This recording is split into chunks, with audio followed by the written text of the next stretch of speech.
بسم اللہ الرحمن الرحیم۔ آج کا سبق اعتکاف کے مستحبات اور مباحات۔ اعتکاف کے مستحبات یہ ہے ان کا پورا اہتمام رکھے تاکہ حقیقی برکات اور ثمرات نصیب ہو۔ نمبر 1، اعتکاف میں نیکی کی اور اچھی باتیں کریں۔ نمبر 2، رمضان مبارک کے آخر پورے عشر کے اعتکاف کرنے کی کوشش کریں۔ نمبر 3، حتی الامکان جامع مسجد میں اعتکاف کریں۔ نمبر 4، اپنے طاقت کے مطابق اپنے اوقات زیادہ سے زیادہ عبادت الہی میں صرف کرے، مثلا نوافل پڑھے، قرآن کریم کی تلاوت، علم دین کی صحیح مستند کتابوں کا مطالعہ کرے، آپ صلی اللہ علیہ وسلم کی سیرت دیکھے، انبیاء علیہ السلام کے صحیح واقعات، صحابہ کرام کے حالات اور حکایات، اس کا مطالعہ کرے، شرعی مسائل سیکھے، جو بات سمجھ نہ آئے کسی معتبر عالم سے اس کا مطلب سمجھے۔ نمبر 5، اذکار مسنونہ پڑھے، جتنی آسانی سے پڑھ سکے۔ سب سے بہتر یہ تسبیحات ہے، سبحان اللہ، الحمدللہ، لا الہ الا اللہ، اللہ اکبر، اور کلمہ طیبہ، استغفار، درود شریف، جو بھی استغفار یاد ہو، استغفر اللہ الذی لا الہ الا هو الحی القیوم، استغفر اللہ ربی من کل ذنب واتوب الیہ، صبح و شام 100 مرتبہ پڑھے۔ درود شریف کا اہتمام ہو۔ صلاۃ تسبیح پڑھنے سے 10 قسم کے گناہ معاف ہو جاتے ہیں، لہذا روزانہ پڑھے۔ نمبر 8، اشراق، چاش، سنن زوال، اوابین، تہجد کی نماز کا پورا اہتمام کرے، تحیت المسجد، تحیت الوضو بھی نہ چھوڑے۔ نمبر 9، فجر سے اشراق تک اور عصر کے فرضوں سے فارغ ہو کر مغرب تک ذکر اللہ اور تلاوت وغیرہ مشغول رہے۔ نمبر 10، شب قدر کی 5 راتوں میں جھاگ کر عبادت کرنے کی کوشش کرے، مناجات مقبول کی ایک منزل روزانہ پڑھ لیا کرے، اس میں قرآن حدیث کی بہت اچھی دعائیں جمع کر دی گئی ہیں۔ نمبر 11، اعتکاف میں پردہ ڈالنا اور نہ ڈالنا دونوں طرح رحمت عالم صلی اللہ علیہ وسلم ثابت ہے۔ جہاں تک ہو ممکن ہو دوسرے اعتکاف کرنے والوں اور نمازیوں کو اپنے قول، فعل اور کسی بھی طرز عمل سے تکلیف پہنچانے سے سخت احتیاط کریں۔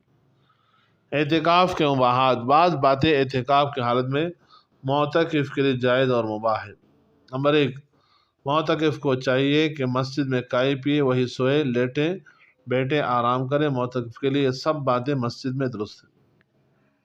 نمبر 2، اپنے بال بچوں کے متعلق یا خرید و فروخت کی باتیں کرنا بھی بقدر ضرورت ہو جائز ہے۔ نمبر 3، معتکف کھانے پینے کے مختصر چیزیں، ضروریات کا سامان بھی رکھ سکتا ہے، لیکن اتنا نہ ہو کہ دکان ہی لگا لے یا نمازیوں کو جگہ گھر جانے کی وجہ سے تکلیف ہونے لگے، اور پڑھنے کے لیے دینی کتاب بھی رکھ سکتا ہے۔ نمبر 4، کھانے پینے یا کوئی ضرورت کی چیز خریدنے ہو تو اس چیز کو دیکھنے کے لیے مسجد میں منگا سکتے ہیں تاکہ کوئی خراب چیز نہ آئے۔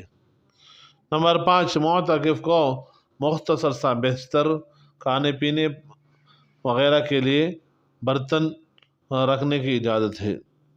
معتکف اگر تاجر ہو یا کارخانہ دار ہو تو اپنے قائم مقام یا ماتحت ملازمین کو تجارت کی ضرورت ہدایات دے سکتے ہیں، اس کے متعلق باتیں بھی دریافت کر سکتے ہیں۔ نمبر 7، معتکف لباس تبدیل کر سکتا ہے، خوشبو استعمال کر سکتا ہے، سر اور داڑھی میں تیل لگانا، کنگھی کرنا، سب باتیں جائز ہیں۔ نمبر 8، حالت اعتکاف میں معتکف اپنا یا دوسرے کا نکاح کر سکتا ہے۔ بیوی کو طلاق رجعی دے رکھی ہو تو زبانی اس سے رجوع کر سکتا ہے۔ نمبر 9، معتکف اپنا سر، داڑھی یا بدن کا کوئی حصہ دھونا چاہے یا کلی کرے تو اس بات کا پورا خیال رکھے کہ مسجد بالوں اور مستعمل پانی سے بالکل ملوث نہ ہو، تیل سے مسجد کی دیواریں، صفحے، صحن بالکل خراب نہ ہو، ورنہ ممنوع ہوگا۔ نمبر 10، معتکف آرام کی غرض سے یا طبعی طور پر بلا ضرورت کلام کرنے سے بچنے کے لیے خاموش رہے، یہ جائز بلکہ بہتر ہے۔ نمبر 11، حالت اعتکاف میں دین کی باتیں کرنا باعث ثواب ہے، اور ایسی باتیں کرنا جس میں گناہ نہ ہو مباح ہے، بقدر ضرورت ہو، دنیاوی باتیں کرنا بھی منع نہیں ہے۔